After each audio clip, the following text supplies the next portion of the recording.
Jal Jeevan Mission gi makhada NBD Water Supply Scheme sabagi thabak shuba singda pifam thokpa khusumal pithok tabagi mayokta JAC na kauriba ban asi Luangchum khulna mapung phana sogali haina Luangchum Village Attorney Chairman Guikamla Kamaina phongdorakli hiram asiga mari leinana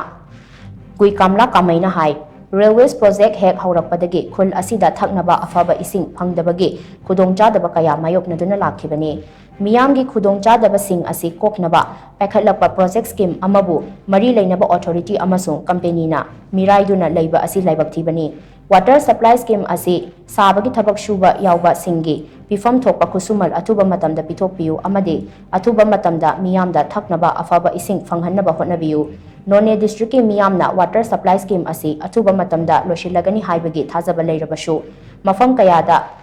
pugadaba pipeline ki thabak sing loishindana leiba asina miyamda matam chana amadi mapung phana ising phangloidabagi fibam da leire masina maram oiraga khunja sing nungnangba phaunare